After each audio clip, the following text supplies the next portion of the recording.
அன்பர்களே, புனிதர் சூசையப்பர் குழந்தை இயேசுவை நினைத்து நினைத்து பேரானந்த பெருமை கொள்கிறார். இன்பக் கடலிலே மூழ்கி இருக்கிறார். அவருடைய புகழ்ச்சி எவ்வளவோ இருக்கிறது. தாம் புகழ்ந்தால் போதாது, படைப்புகளெல்லாம் புகழ வேண்டும் என்ற ஆசை கொண்டவராக வளனார் பல்வேறு உயிரினங்களை அழைத்து இசை பாடும்படியாக, புகழ்ந்து பாடும்படியாக கேட்டுக்கொள்கிறார்.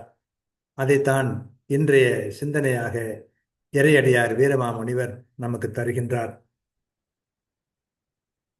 கழித்த நாளில் அரும்பும் தென்காலே இனிது ஈங்கு அரும்புதியே, துளித்த நாண தேன் அரும்பு துளனார் மலர்கால் அரும்புதிரே, விழித்த நாகம் மாங்குயில்கால் விளைதேன் பாவை அரும்புதிரே, அளித்த நாதன் நான் கணிய அன்பு துயிலா துயில்கின்றான். மானிடரை மீட்டு காக்க அவதரித்து வந்த ஆண்டவன் நான் மகிழவும் தன் அன்பு தூங்காமலும் தான் கண் துயில்கின்றான்.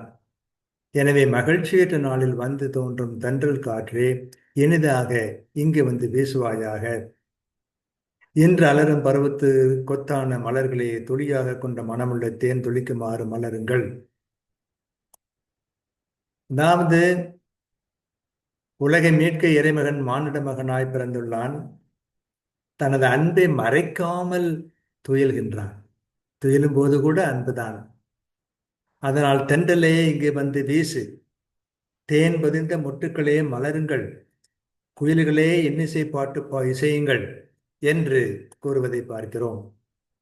கழித்த நாளில் அரும்புந்தன் காலே இனிதீங்கு அரும்புதீரே, துளித்த நாண தேன் எறும்பு துளர்நான் மலர்கால் அரும்புதீரே, விழித்த நாக மாங்குயில்கால் விளைதேன் பாவை அரும்புதீரே, அளித்த நாதன் நான்கணிய அன்பு துயிலா துயில்கின்றான் என்பது வீரமாமுனிவர் காட்டுகின்ற அருமையான சூசியப்பர். சூசியப்பர் இந்த குழந்தையுடைய காட்சியிலே தன்னையே இழந்து விடுகிறார் என்பதை பார்க்கிறோம்.